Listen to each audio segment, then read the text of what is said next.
네, 안녕하세요. 저는 메이크인나운의 김건우라고 합니다.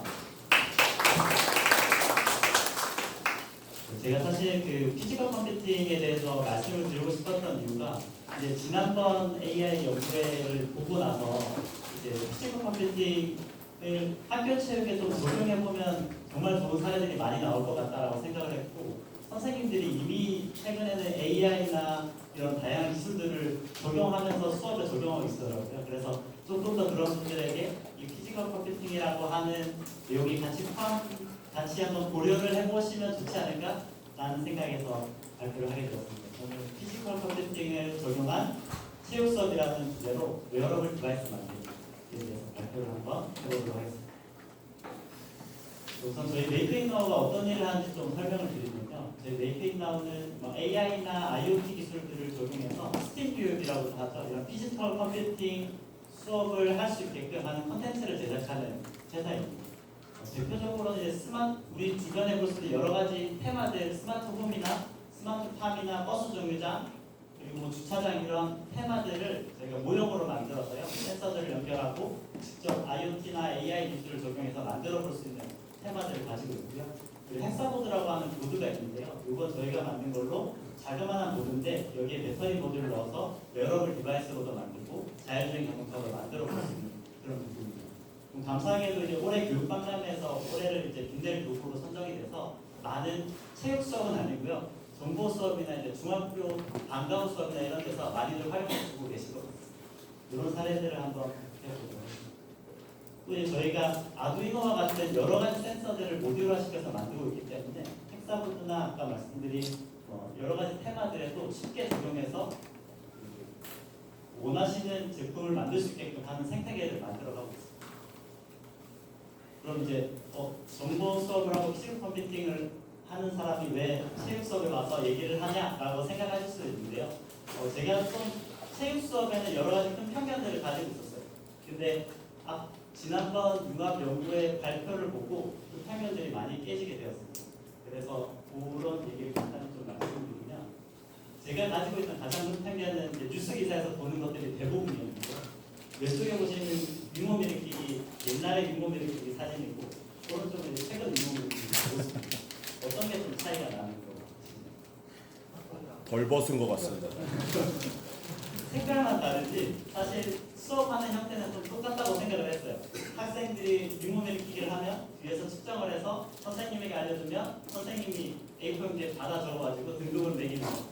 올해 약 한 50년이 지난 지금도 비슷하게 이행되고 있었던 거. 학생들이 윙몸일으키기 하면 적는 형태가 계속적으로 지속되고 있지 않았나. 뉴스에서 보고 제가 그런 생각을 가지고 있었고요. 줄넘기도 마찬가지입니다. 1980년도에 하는 줄넘기에서 최근 줄넘기는 지금 김수열 줄넘기 같은 걸로 바뀌었을지 모르겠지만 줄넘기 형태도 약 50년이 지났음에도 똑같은 형태 아날로그 형식으로 수업이 진행되고 있었습니다. 이제 AI 융합 연구회를 보기 전에 이런 일들이 일어나는 걸 보면서 이미 밖에서는 이런 산업 현장에서는 AI나 IoT 기술들이 적용되고 있는데 왜 학교에서는 아직까지도 이런 아날로그 방식의 수업들이 많이 이루어지고 있지? 라는 이제 생각을 하게 되었고요. 그런 고민들은 아마 학교에서 이제 가지고 계신 예산들이 많지 않지 않을까라는 생각을 했었고요. 그리고 선생님들이 이제 체육에 대한 고민들을 더 하고 수업에 대한 고민들을 하시다 보니까 이런 기술들을 적용을 해서 그 학습을 아이들에게 좀 더 스마트한 교육을 하기 위한 개발적인 시간이 부족하지 않으신가 라는 생각도 하게 되었고, 그리고 최근에 더욱더 느끼는 거지만 디바이스들이 빠르게 변하고 있었는데 AI가 들어오면서 더욱더 급변하는 것 같아요. 저 이제 현장에서도 자고 일어나면 새로운 기술이 만들어질 정도로 너무 빠르게 급변하고 있는 상황이라서 이런 악순환이 한 90년간 지속되다 보니까 학교에 이제 아날로그 방식이 많이 바뀌지 않지 않을까라는 생각을 가지고 있었는데요. 최근에 이제 선생님들의 발표 사례들을 보면서 이런 틀을 깨고 계신 분들이 여기 계시구나라는 생각을 하고 이제 저희가 이제 피지컬 컴퓨팅 그러면 한번 적용해 보면은 그동안에 하지 못했던 이런 수업들의 새로운 사례들이 만들어질 수 있지 않을까요? 하는 생각에서 들어가게 됐습니다. 피지컬 컴퓨팅을 적용한 수업 사례는 여러 가지가 있는데요. 과거에는 좀 있었던 것 같은데 요즘은 AI를 좀 더 많이 활용하시는 것 같긴 합니다. 간단하게 이제 영상을 보여주면 이건 이제 메이키라고 하는 건데 학생들의 손을 잡으면 몸에서 전기가 흐르는 원리를 가지고 협동심을 그리는 이제 체험입니다. 화면에 이제 나타나는 이제 LED를 보고 학생들이 움직이면서 터치를 해 나가는 그런 수업 사례가 있었고요. 다음은 이제 뭐 우리 그 옛날에 많이 해보셨겠지만 펌프 같은 거 있잖아요. 학생들이 이제 펌프를 만들어서 친구들과 같이 이제 운동을 해보는 그런 수업 사례, 스팀 교육 사례들이 밑에 이제 윽박지를 놔두고 이제 가운데를 밟은 상태에서 여러 가지 패드를 눌렀을 때 정상적으로 활동하는 수업 사례들이 있었습니다. 해외에서는 이런 사례들도 있었고 아마 선생님분들도 해보신 분들도 많으실 것 같기는 해요. 이런 사례들도 많이 보셨을 것 같고 이 피지컬 컴퓨팅이라고 하는 것들이 대부분 이제 정보 시간이나 실과 시간에는 많이 사용되지만 체육 시간에는 많이들 사용하지 않았던 사례일 것 같기도 한 생소하실 수도 있고 처음 보시는 분들도 있으실 거고 이미 하셨던 분들도 계실 거고 이 피지컬 컴퓨팅을 하면은 가장 큰 장점이 아이들이 자기가 직접 만들어서 활동을 하는 거기 때문에 저희도 이제 수업을 해보면 몰입감이 엄청 높습니다. 반응도 엄청 높고 너무 즐거워하는 형태가 있습니다. 그리고 아두이노나 이제 여러 가지 센서들을 가지고 저렴한 가격으로 사서 이제 그 교육을 만들다 보니까 실제 스마트 디바이스가 몇백만 원 혹은 더 비싼 것들은 1,000만 원 가지만 몇만 원짜리 모듈만 가지고도 이런 교육을 만들 수 있는 장점입니다. 그리고 센서들만 다른 센서를 연결하면 어디든지 붙일 수 있는 확장성도 가지고 있습니다. 특히나 이 측정된 센서들을 엑셀이나 와이파이를 통해서 데이터를 측정할 수 있기 때문에 선생님들이 원하시는 데이터도 쉽게 얻을 수 있는 장점입니다. 근데 이런 큰 장점들을 다 커버한 단점이 이제 시간이 없으신 거잖아요. 근데 시간이 없어서 못했다라고 생각하는데 그건 이제 융합 연구회 선생님들은 아니라고 생각을 하고 있는 상황입니다. 근데 이제 뭐 서로는 좀 길었는데 그래서 제가 이제 헥사보드라고 하는 걸 가지고 워치를 어떻게 간단하게 만들 수 있는지에 대한 얘기를 한번 해보도록 하겠습니다. 헥사보드라고 하는 건 이제 피지컬 컴퓨팅 보드인데요. 여러 가지 이제 측정할 수 있는 센서들을 쉽게 연결하고 혹은 LED나 디스플레이도 연결하고 액추에이터 같은 모터를 연결해서 이것을 소프트웨어로 제어하는 것을 피지컬 컴퓨팅이라고 합니다. 대표적으로 이제 피지컬 컴퓨팅 보드가 마이크로비트라고 있는데요. 마이크로비트는 많이들 사용하고 있는데 저희가 마이크로비트에서 좀 부족한 부분들을 넣어서 헥사보드라고 하는 걸 만들었는데요. 헥사보드에는 양쪽에 이제 센서들을 연결할 수 있는 커넥터가 있고요. 그리고 이제 가운데는 자이로 센서, 그리고 뭐 컬러 센서, 그리고 ESP라고 하는 칩을 사용을 하면은 와이파이나 블루투스로 데이터를 바로바로 보낼 수가 있어요. 무선으로 데이터를 받을 수 있기 때문에 굳이 선을 연결하지 않아도 데이터를 측정할 수 있는 그런 장점들이 있습니다. 이게 스택해서 만들 수 있기 때문에 확장성도 아주 높게 만든 부분입니다. 소프트웨어로 제어를 해야 되는데 소프트웨어를 코딩하기가 좀 어렵잖아요. 그래서 블록 코딩으로 간단하게 할 수 있게끔 만드는 건데 보통 대표적으로 배우는 것들이 엔트리를 배운다라고 하지만 엔트리는 소프트웨어 중심이라면 스크래치랑 좀 비슷한 형태라고 보시면 돼요. 스크래치나 이지블록스를 활용하면은 센서들도 블록 하나만 가지고 오면은 바로 측정할 수 있게끔 되어 있는 개발 환경도 있습니다. 여기에 AI도 가능하고요, 데이터 분석도 가능한 데이터 수집할 수 있는 부분도 기능이 있는 상태입니다.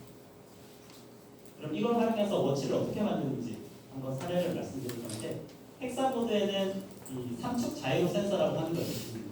X, Y, Z 방향에 대한 가속도를 읽을 수도 있고요. 이 가속도 값을 읽을 수 있다 보니까 기울기의 각도도 이제 읽을 수가 있어요. 그 각도를 인식을 할 수 있는 센서가 부착되어 있어서 이를 활용할 수가 있는 상태고요. 첫 번째로 이제 워치를 조립합니다. 조립하는 방식은 헥사보드랑 배터리 모듈이랑 팔찌를 스택을 하면 보시는 것처럼 한 손에 이제 꽉 들어가는 팔찌를 만드실 수가 있어요. 그럼 이제 아이들과 함께 이제 걸음걸이 측정하는 방식에 대한 얘기를 해보는데요. 과거에는 저희가 걸음을 측정할 때는 만보기를 많이 썼잖아요. 만보기의 원리는 저기 보이시는 왼쪽에 왼쪽에 보면은 Z축으로 움직이면 스위치가 그걸 딸깍딸깍 스프링이 있어서 딸깍딸깍 하는 방식이에요. 그래서 여기를 어디에 차죠? 바지 허리춤에 차가지고 걸음을 측정하는 방식인데 이제 좀 천천히 걸으면 측정이 잘 안 됩니다. 그래서 어떻게 걸으시나요? 좀 미국 Z 방향으로 크게 움직이시면서 걷잖아요. 측정하기 위한 방식을 하는데 최근에는 만보기를 가지고 걸음을 측정하지 않죠. 이 스마트워치나 핸드폰만 가지고 있어도 걸음을 측정합니다. 그러한 원리는 핸드폰을 주머니에 넣고 있든 가방에 넣고 있어도 측정을 하거든요. 걸음을. 이러한 원리는 X, Y, Z에 대한 가속도 값을 분석을 해서 걸음 패턴을 분석하는 방식으로 요즘 스마트 디바이스들에 다 이런 기능들이 내장되어 있습니다. 이런 걸 먼저 알려주고 학생들과 함께 그러면 가속도가 어떻게 바뀌는지에 대한 코드를 작성해 보는데요. 왼쪽에 보시면 이제 코드를 작성한 겁니다. 움직이는 세기를 테이블에 기록을 하는데 0.1초마다 기록하는 코드입니다. 보시면 아주 간단하죠. 이렇게 코드를 넣고 데이터 탭에서 이제 한번 데이터 수집을 하면은 걸을 때마다의 그래프들이 나타나거든요. 이제 아시다시피 저희가 걸음을 나가는 시점에 가속도가 빨라지고 걸음을 멈추는 시점에 가속도가 느려지고 다시 걸어갈 때 가속도가 빨라지잖아요. 그런 것처럼 그래프가 올라갔다 내려갔다를 반복하게 됩니다. 일정 가속도보다 커졌을 때 걸음을 아이들이 한번 패턴을 분석을 해보는 거죠. 그래서 학생들한테 코드를 넣고 한번 걸어보라고 시킵니다. 그럼 아이들이 이걸 가지고 여러 가지 팔 동작을 해보면서 이제 그래프들이 어떻게 나오는지 분석을 해볼 수가 있고요. 자, 그러면 이제 어떤 학생들은 나의 걸음걸이의 가속도 값이 1.5보다 컸을 때 한 걸음씩 나간다 라고 생각이 되면 코드도 간단하게 추가를 할 수 있습니다. 만약에 나의 걸음이 1.5보다 크다, 움직임의 세기가 크다 라고 하면은 기존의 걸음 값에서 플러스 1을 더하면 걸음 값이 이제 걸음수를 측정할 수가 있어요. 이걸 디스플레이에 나타내기 위해서는 또 B 버튼을 눌렀을 때 LED에 걸음수를 그대로 출력하는 블록 한 줄만 넣으면 이제 B 버튼을 누르면 디스플레이에 내 걸음수가 나타나게 돼요. 이제 블루투스를 연결하면은 블루투스로 데이터를 보낼 수가 있고요.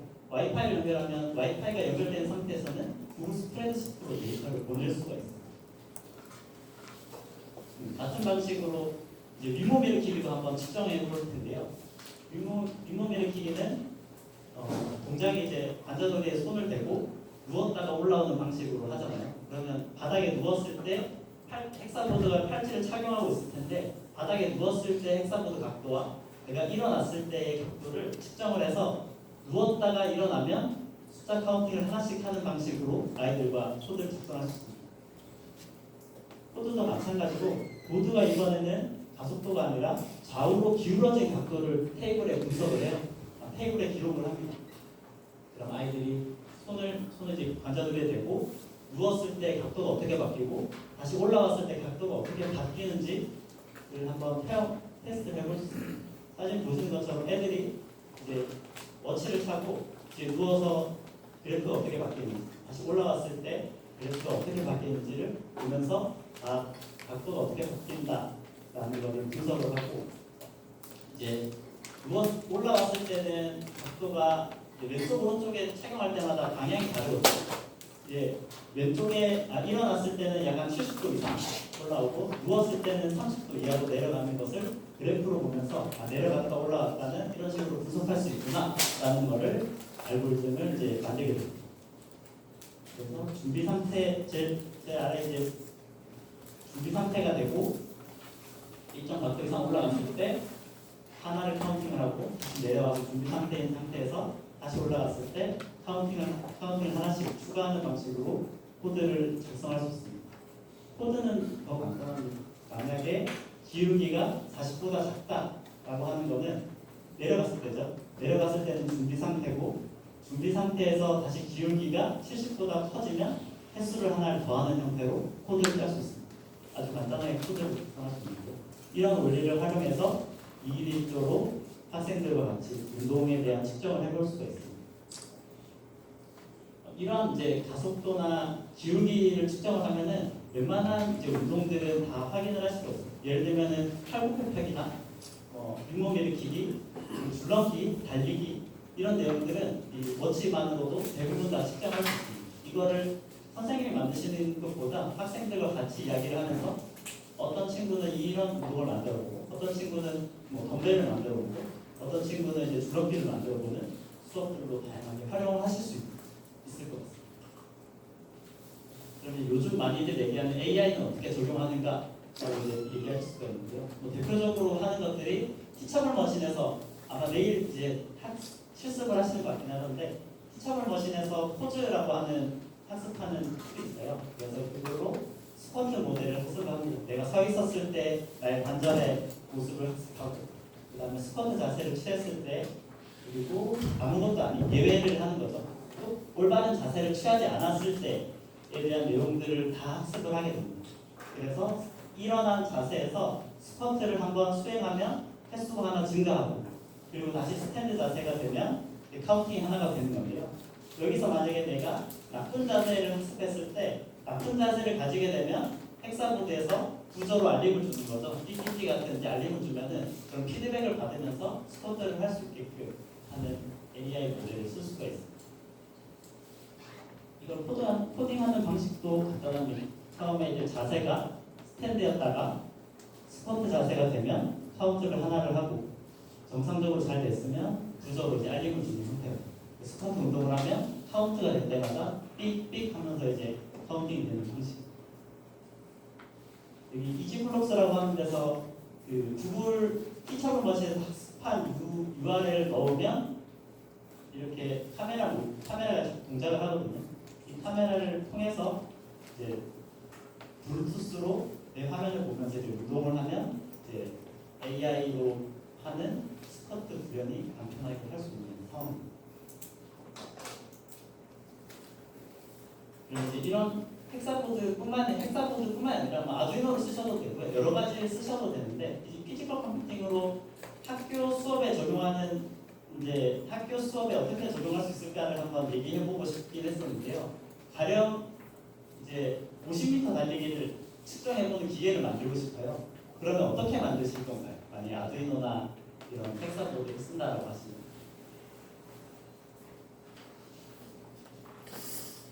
저기 나중에 스마트 팝스 체험하시잖아요. 그런 거 이제 보시면 아마 아시겠지만 그 보시면 좀 이제 원리를 아실 수도 있을 거예요. 50m에서 시작할 때 숫자를 세게 되고요. 여기 50m가 지난 시점에서 이 공을 쳤을 때 헥사보드가 만약에 있다라고 하면은 헥사보드는 이제 가속도기 때문에 진동을 감지하거든요. 진동이 감지가 되면 이제 숫자 타이머를 멈추면 되겠죠. 그러면 1번 학생이 몇 번 했는지를 측정해 볼 수 있는 방법도 있을 거고요. 두 번째 방법은 이 레이저 모듈을 넣어서 한쪽은 레이저 발광물을 넣고 뒤쪽에는 수광물을 넣어서 레이저를 발사를 하게 됩니다. 그리고 이 학생이 지나갔을 때 레이저가 더 이상 감지되지 않으면 시간을 멈추면 되겠죠. 이런 형태로 이제 수업에 적용할 수 있는 대부분들의 아날로그 방식의 수업들은 피지컬 컴퓨팅을 활용을 해서 직접 설계해보고 만들 수 있는 될 것 같습니다. 그리고 제일 앞단에 저희 의모밀기기 한번 말씀드렸는데요. 의모밀기기도 헥사보드 왼쪽 버튼을 누르면 숫자가 카운팅되고 오른쪽 버튼을 누르면 숫자가 다운되고 두 개 버튼을 동시에 누르면 다음 학생으로 넘어가서 제 데이터를 기록할 수 있는 형태로 코드를 작성할 수 있고요. 와이파이를 연결하시면 구글 스프레드시트로 보낼 수가 있고 블루투스를 연결하시면 앱에서 실시간으로 확인하실 수가 있고 그리고 기기 간의 통신을 할 수 있는 방법인데 기기 간의 통신을 하게 되면은 이제 여기 있는 학생들한테 그 데이터를 공유할 수 있는 방식으로 만들 수가 있어요. 그래서 저는 이제 선생님들이 만드시는 수업 사례들을 보면서 선생님들이 AI를 연구하실 때 이런 피지컬 컴퓨팅을 추가하셨으면 더 좋지 않을까라는 생각을 가지고 본 발표를 하게 됐는데요. 사실 처음에는 생소하실 수도 있으실 거예요. 그래서 제가 이제 조금 도와드리고 싶은 것들은 만약에 학교 체육의 이런 부분들을 피지컬 컴퓨팅으로 만들어 보고 싶다라고 하시면 저희가 잘하는 부분은 수업에 대한 설계를 잘하기보다는 만들어 드리는 건 정말 잘할 수 있거든요. 이런 도구들이 필요하다라고 하시면 저희가 만들어 드릴 테니까 좀 더 이제 좋은 수업 사례들이 피지컬 컴퓨팅을 활용해서 만들어졌으면 좋겠습니다. 그러면 발표 여기까지 하고요. 질문 있으면 질문 받도록 하겠습니다. 저 이거 만들어 보고 싶었습니다 하는 게 있나요? 혹시 생각하셨던? 저희 있으니까 언제든지 막 이거 수업을 만들어 보고 싶다 하시는 분 있으면 편하게 말씀해 주시면은 제가 도와드리도록 하겠습니다. 네, 감사합니다.